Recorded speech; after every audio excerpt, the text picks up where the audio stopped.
Thank you. Thank you. Good to see you all again. How was coffee? Did you get coffee? You're supposed to.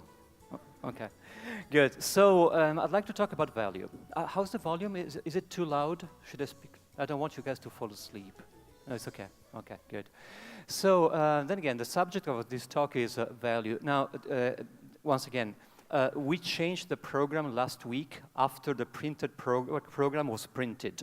So if you find something like organizational sense-making with management constellations in your program, that is not what I'm going to talk about. And that's the right time for you to go to another room if you want to. Or you can stay and we can talk about value.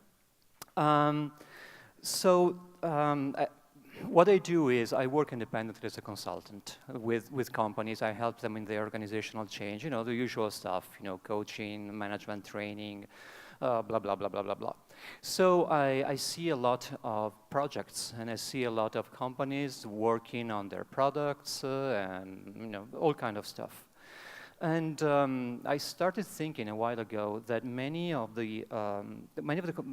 of the confusion that we find sometimes in how projects are handled comes from an unclear perception of value.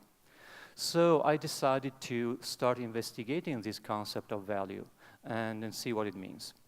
But just to help you understand what I'm going to talk about, what I am not going to talk about is things like return on investment. I'm not going to talk about that. KPIs, not going to talk about that. Cost of delay, not going to talk about that.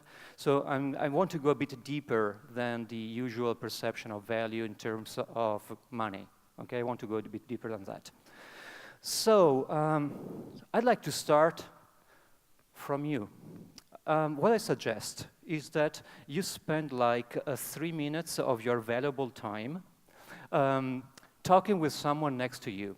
And the idea is, I would like to hear from you what you think value is. So the question is, for us, value is, and then you complete the sentence, okay? So find some partner, and in 2 or 3 minutes, let's try to come up. It doesn't have to be perfect. Of course, your definition doesn't need to be perfect, and it will not be perfect. The idea is to get different perspectives from different groups, okay? So go, have fun for 3 minutes.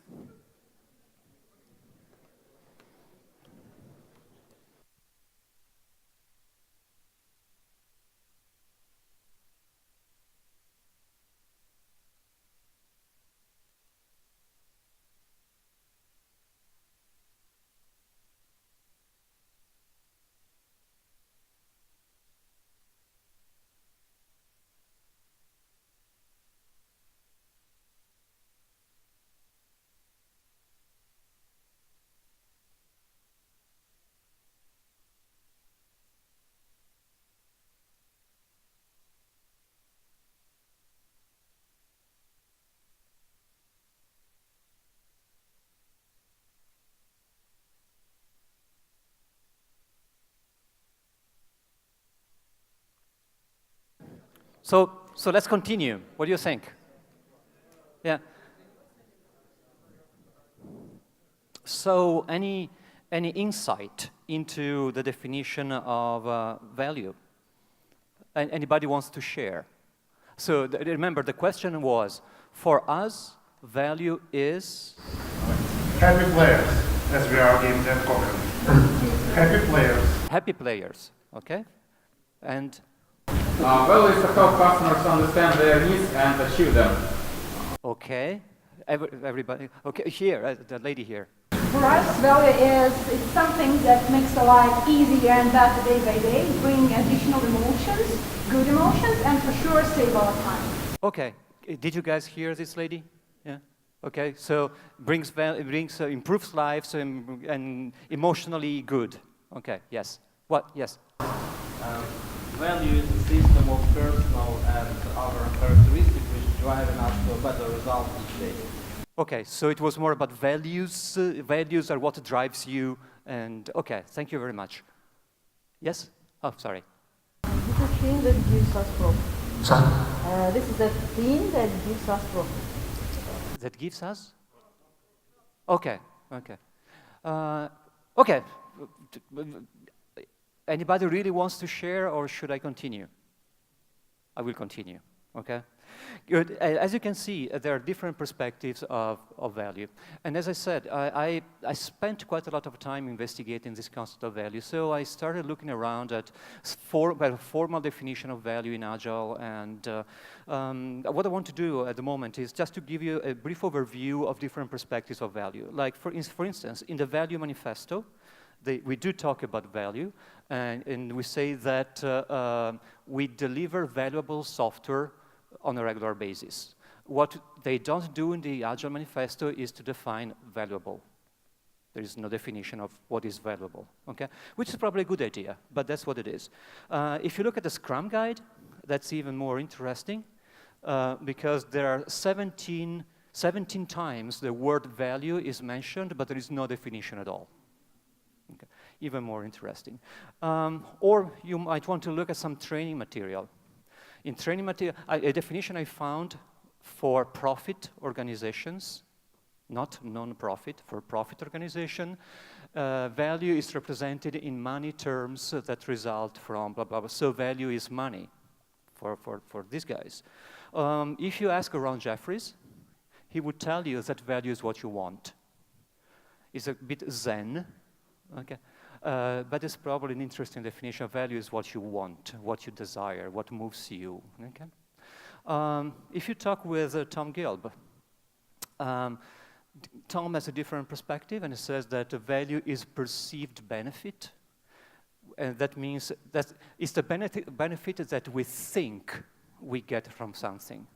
So it's subjective. It's entirely subjective once again. If you talk with Goiko, he would go esoteric and would say that the value of software is a vague and esoteric concept.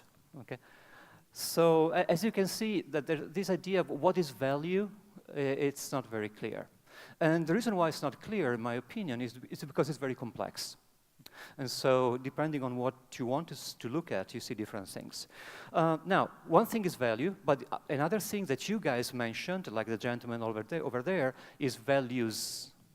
And not only we value something, we can measure the value of something, but there are things that we value, which is different. Like you can value revenue, money, or you can value joy. You can value collaboration, or you can value learning. So these are things that we can value, okay?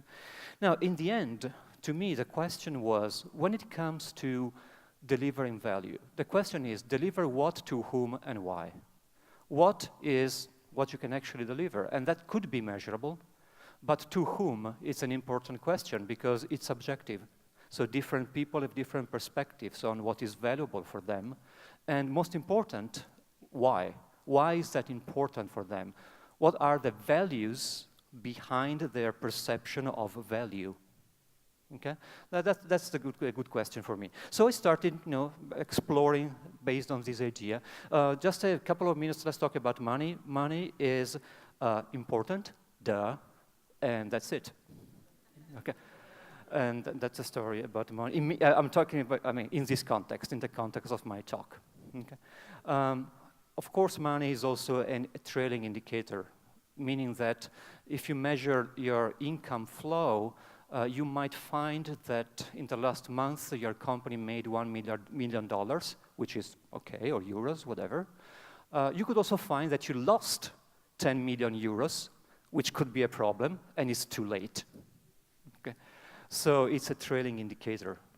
It's more interesting to use leading indicators, something that will help you understand if you're going in the right direction before it's too late. Okay, before it's too late. Another thing I want to say about money in general is that, remember I told you, yes, money is important, duh, of course, yes, because profitability is a necessary condition for survival of companies. Okay, the companies, they feed on money, so of course it's important.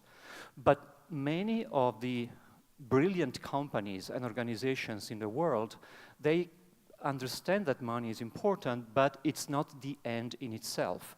Money becomes a means to do something.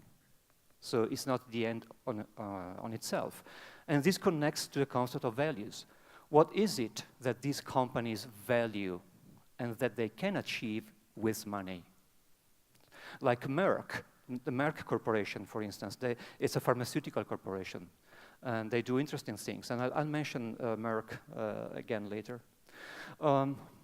Another thing, if you are thinking in terms of money, the problem is that the way companies are run these days, or most companies are run these days, is such that we only focus on the short-term return, short-term investment. Okay?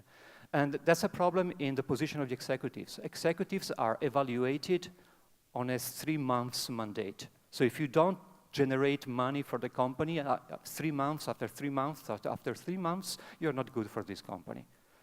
Now, remember when we were talking about complex environments and we need to run experiments, fast fail, fail fast, fail safe. Remember the concept of experiments? The reason why we do experiments all the time in Agile? So the implication behind this statement is that you're good as a manager only if all of your experiments succeed all the time. But in my opinion, if your experiments succeed all the time, you're not running good experiments. That's something strange when all of your experiments succeed, right? So, but let's stop talking about money. Let's move on. I have lots of things to tell you about values. So, so whatever is it that you value, the perspective of Tom Gilb. Do you guys know Tom? Do you know who Tom Gilb is? He was here last year, okay? And just to give you an idea of the man, he was the one who was doing software development on a 1-week-long cycle, 1-week-long sprints in the late 80s. Okay, so it's definitely a pioneer. And Tom also has a very engineering perspective on software development. So he says that whatever you do should be measurable, which also is a good idea. I mean, even Deming said that you cannot improve what you cannot measure, right? So measuring is a good thing. Problem is, how do you measure something like good emotions? Okay, how do you measure that? Okay, but what's interesting to me, I've been looking at the work of Tom for quite a while, and what struck me as a very good idea is that by using numbers, we can start talking precisely about something. It doesn't really matter if the figures correlate directly or precisely to something, like now I am 10% happier. Okay, what does that mean? I'm 10% happier. Maybe it's 8%, 25%. Is it measurable? But I don't care. Because every time you start measuring something, you need to decide which is the scale. So how do you measure happiness? Number of smiles at work, okay? Okay. Seconds people are smiling at work. I can measure seconds, and that's my scale, okay? And then you can start having benchmarks or indicators. Like, okay, we want an improvement of 10% smiling time at the office, okay?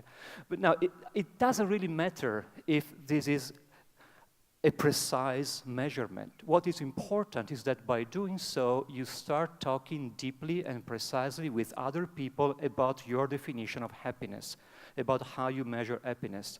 So this kind of reasoning will inevitably lead you to go deeper. Because for me, happiness could be very different from you. My perception of happiness could be very different from yours. Unless or until we start discussing, what do I mean by happiness? Smiling seconds, and what do you mean by happiness, which could be different. So just by doing this exercise, people start to align on a definition of value. It creates alignment. Okay. So the point is to having a good conversation about value. That's the whole point. Having a good conversation, this debate deeply. Okay, what do you mean by value? But remember my original question, deliver what to whom? We need to talk about actors as well, or stakeholders, if you like the term. Now, I could do the same exercise with stakeholders as we did with value, ask you about your definition of stakeholder. I am not going to do that, but I can tell you that in my research, I found at least 20 different definitions of stakeholder. Okay? For different people, stakeholder means different things. So eventually, I settled for this definition, which it seems reasonable to me. A stakeholder is anyone who is influenced or can influence the outcome of an initiative. Okay. Francois was talking about stakeholders on this stage 1 hour ago.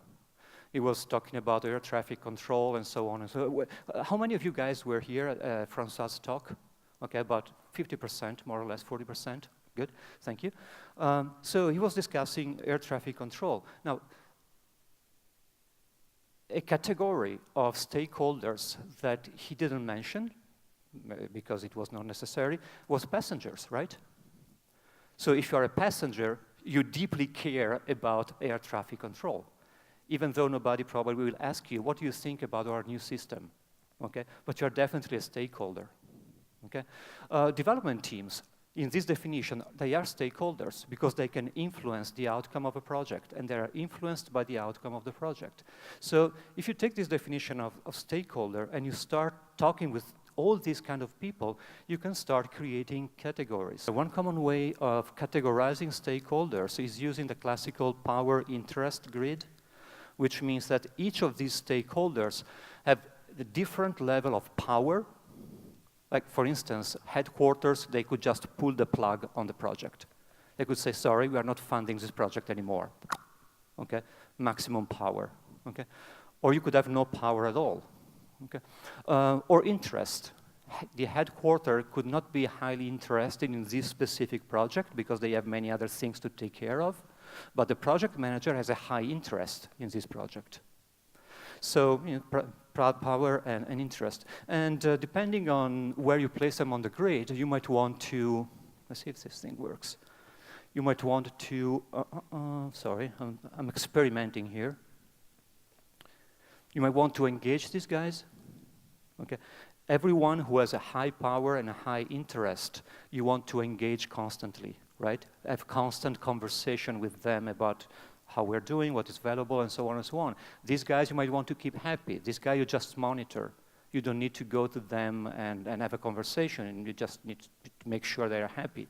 Or these guys you need to inform. But what I'm trying to say is that what we call generally stakeholders are actually, I gave this answer already.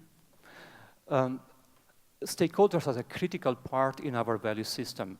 Identifying stakeholders and starting asking questions such as, okay, what do you really value? Stakeholder A, what do you really value? Stakeholder B, what do you really value? It's extremely important because very frequently we'll find that they have conflicting values.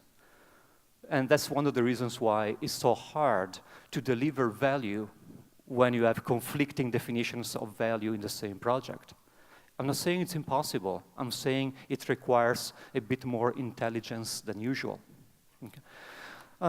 So going back to the work of Tom Gilb, for instance, he suggested something like this. He suggested that different stakeholders, like in this case, this stakeholder here, the customer operations manager, whatever that, this is a fictional example, okay?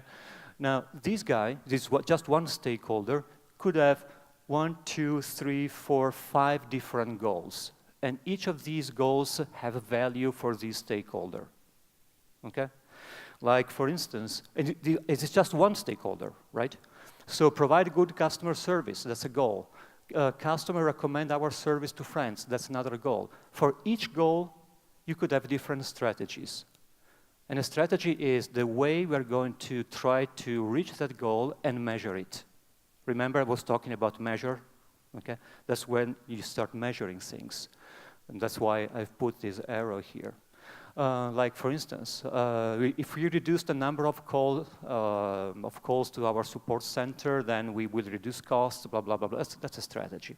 Now, try to imagine what happens when you have 15 different stakeholders, each with 5, 10 different goals, and for each goal you have multiple strategies to achieve that goal. It's no surprise that projects sometimes get confused, right? Because many of these goals are conflicting. They are not on the same level. So, how are we doing so far? You guys are fine? Yeah, good. Still awake. Good. That's good. That's a good thing. Coffee's working. Okay. One way of looking at this concept of value, then again, is trying to align different goals for different stakeholders, is to create a hierarchy of goals, which is the approach that Tom Gilb takes. So for instance, he would say that this stakeholder here, this guy here, is working at the business, in the business tier of the organization. This could be the owner of the company, or this could be the shareholders, not the stakeholders, the shareholders of the company.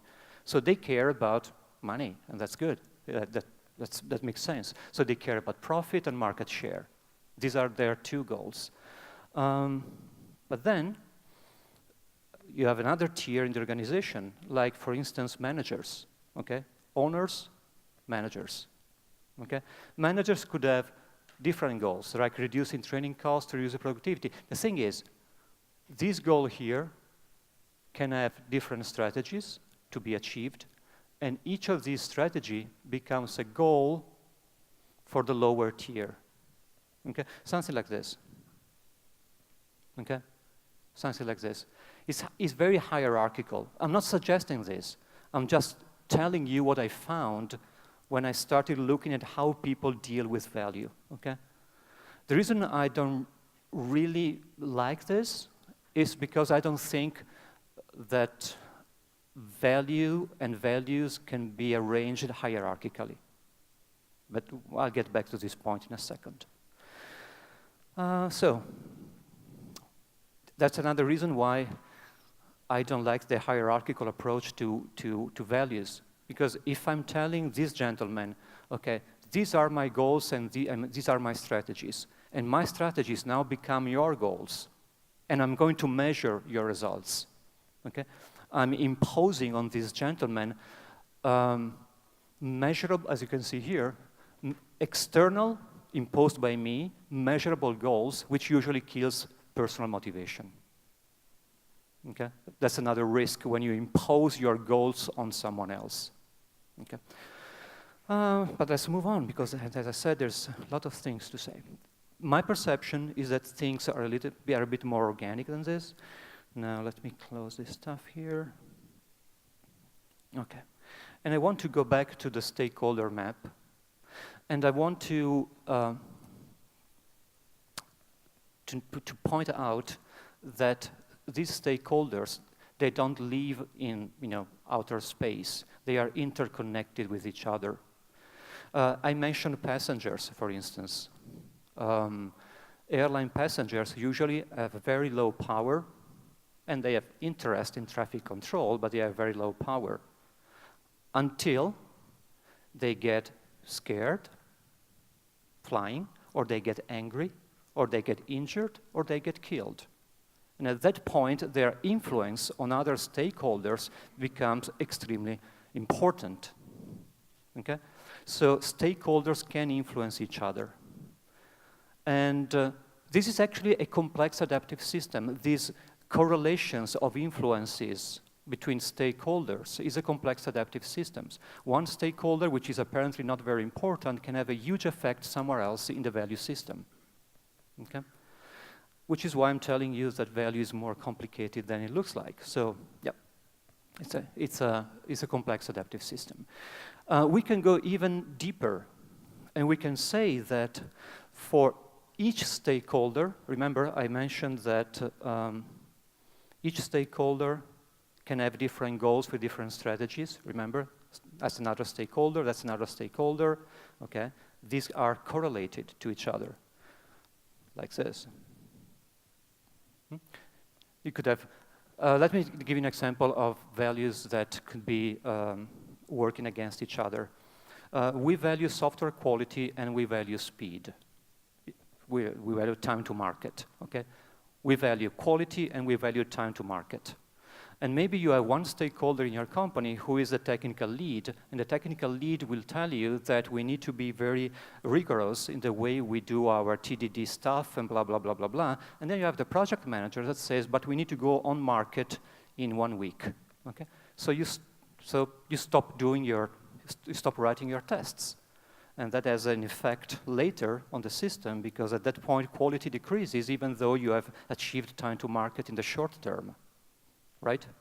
So that's an example of how these values can influence each other, sometimes in a positive way, sometimes in a negative way.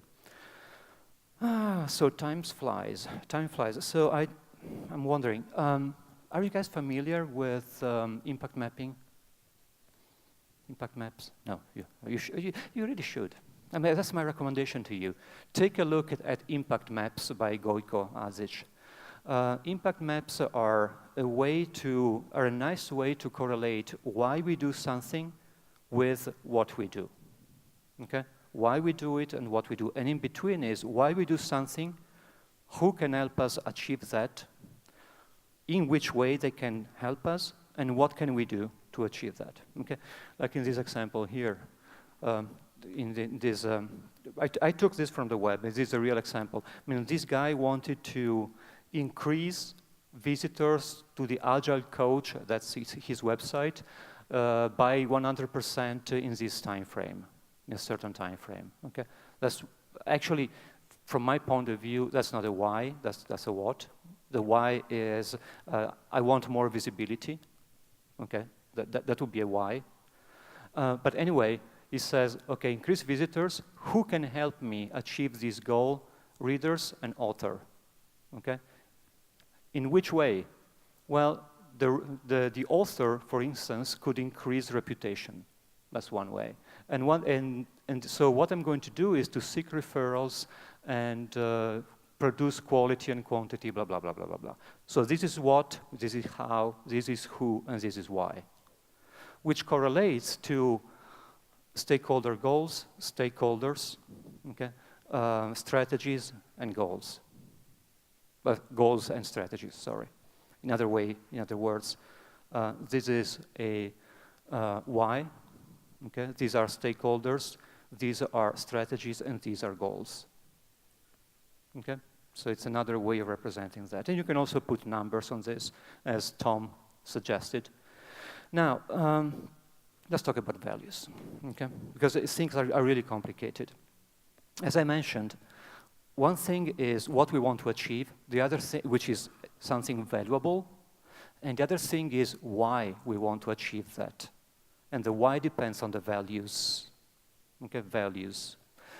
So values are something very subjective, as you can see, okay, very subjective, different people. For example, I could value being honest, but for me, being honest means one thing, and for this guy, being honest means a different thing. Okay, and then I can have a hierarchy. For me, being honest is more important than being on time. Okay, for another guy, being on time is more important than being honest. Who knows? Okay, so these are values. But some example by persona. One of the things I did, maybe I didn't mention that, but to prepare this talk, I did a lot of research. I spoke with people. I interviewed people. So one thing I did was interviewing different actors, like business owners. One business owner told me that for them, for instance, impact is more important than scope.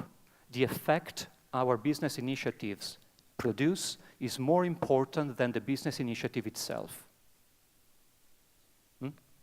We can reduce or change scope. What is really important is the impact that we produce by that. Okay? Impact is more important than scope. Root problem solving is more important for some people. But for instance, a delivery company owner, IT company, okay, they have this kind of values. IT managers, compliance and sustainability is important. Product owners, making things happen, learning and constructive negotiation. These are all different values for different categories, okay? If you think about it, for a product owner, negotiate constructively with all the stakeholders, including the team, is very important. Constructive negotiation is very important. But the IT manager couldn't care less about constructive negotiation. What this guy cares about is compliance to regulations. So there's no negotiation at all. You need to comply, period. Okay? Different values for different people. Now, let's move on a little bit. In companies, all companies have their own values, okay? These values come from, usually they come from the founders of the company. They come from the roots of the company, okay? And what is called here a core ideology is what we value, values, and why we do this, okay? What we value and why, okay? This is called a core ideology. Let me give you an example of a core ideology. I was mentioning Merck. Merck is a pharmaceutical company. And in one of their internal documents, you would find that their definition is, we Merck, we are in the business of preserving and improving human life. That's what they do. They preserve and improve human life, okay? All of our actions, which is their strategies, must be measured, remember measuring, must be measured by our success in achieving that goal, okay? So it's not about making money, it's about preserving human life, and money is a means to that, and whatever we do, we are going to measure to make sure that we are aligned to the goal, okay? This is the same company that gives medicines away for free in poor countries, which is kind of contradictory in terms of making money, right? So if you want to make money, why do you give away medicines for free, okay? But they do, because they're in the business of preserving human life. See? Then again, time flies, but... So what I'm suggesting is that rather than starting focusing on what you value, you start focusing on why you value something. You start to focus on why we value something. Like here. I can recommend this book, but when you are faced with a difficult decision situation, start thinking about your values, which is what we really care about. It's the why we do stuff. Do not start by thinking about alternatives, because they will limit you. I'll give you an example. Let's say that I go to my wife and I tell her, okay, so where should we fly for the next vacation? Just by saying flying, I'm implying that I'm not going to places where I could drive, right? So, but I could say, what do we value in our next vacation? Okay, we value being outdoor. Okay, let's go to the Alps. It's a 2-hour drive from home. Okay, why not? Okay, so if you start from one of the alternatives, they will limit you because they will anchor your thoughts to one solution only. If you start from the why, you have the full set of alternatives in front of you, and then you need to start investigating. And exploring and having discussions and so on and so on and so on. And sometimes you will find things that, as I mentioned before, that are contradictory. But I really like this sentence, that the test of the first-rate intelligence is the ability to keep two different concepts, two opposite concepts in mind at the same time and still operate. Like, for instance, in companies, achieve short-term goals and also have long-term investments. Or like some IT companies, be extremely innovative and creative and be highly technological at the same time. It's possible, right? We know companies that are highly technological, engineering companies that are also brilliant and creative and innovative. So it's possible. You can keep two opposite concepts in mind if you are intelligent. And if you exercise your intelligence. So, I'm trying to come to a close because we don't have much time left. Ooh, it's my fault. I shouldn't have given you those 3 minutes, it was, no, I'm kidding. So what I'm suggesting is that whenever you start talking with one stakeholder, you need to understand that things are extremely multidimensional. There is one level, which is what that stakeholder values. And then, for example, we value human life. Okay? The criteria, what do you mean? In which way do you value human life? So which are your goals? And so if these are your goals, how are you going to measure the impact? What are you going to do? How are you going to measure the impact? It's really multidimensional. That means that every time we start thinking about prioritizing the backlog, we can do better than that. I know companies who are now they completely abandoned the idea that they can attach value to one user story. Doesn't make any sense, okay?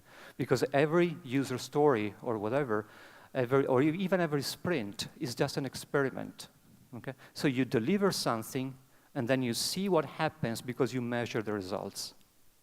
So your deliverables, these are the impacts. Okay, each of these boxes could be one of your deliverables. Could be a sprint, could be a feature, could be whatever, user story, whatever.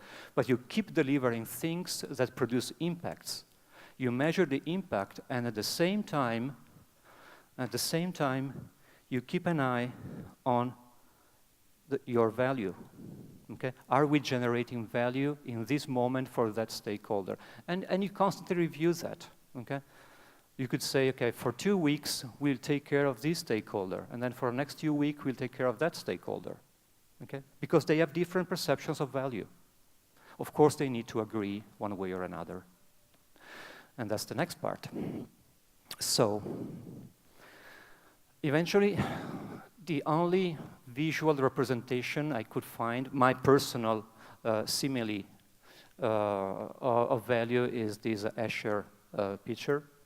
So value is multidimensional, is highly systemic, is contextual, depends on the moment, it's subjective, it depends on the person, and it changes constantly. Okay? And which is why I decided to use this picture. You see this guy here. This guy is going this direction. He lives on a different plane than this guy. This guy, for example, values reading and learning. This guy values carrying weights around, whatever. Okay, but they live on different planes.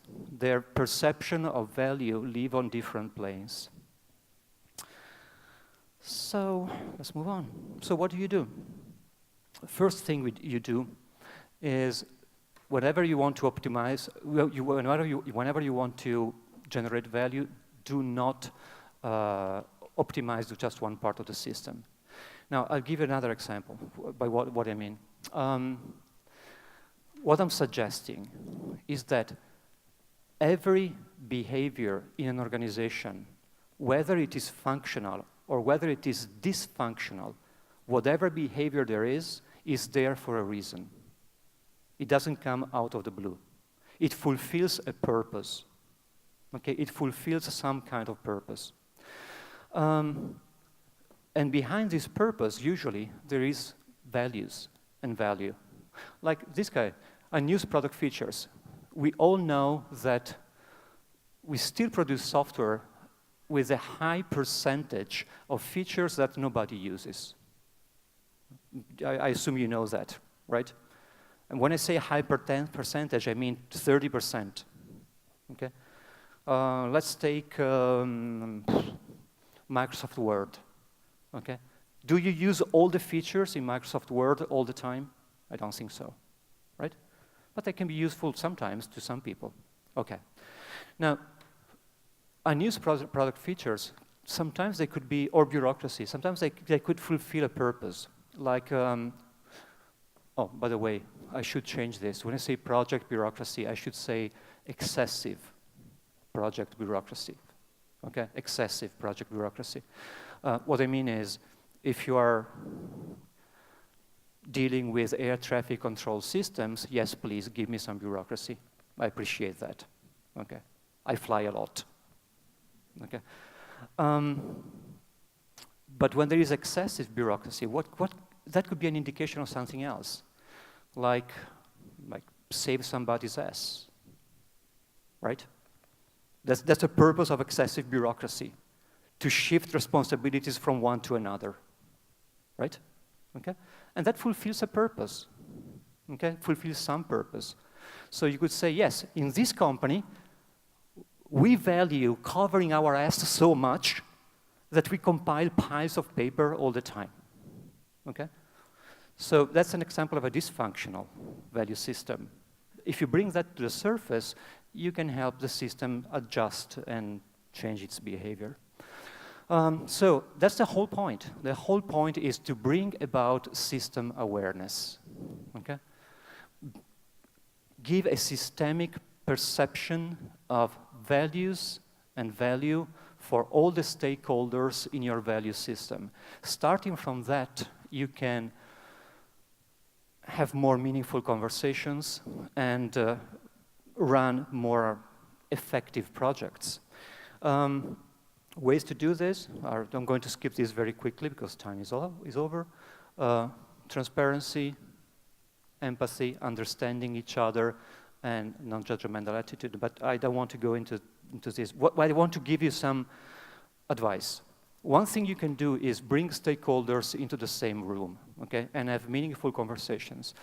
That could be interesting sometimes, okay. Yes, it could become interesting. They could start arguing, but that's a good thing, okay?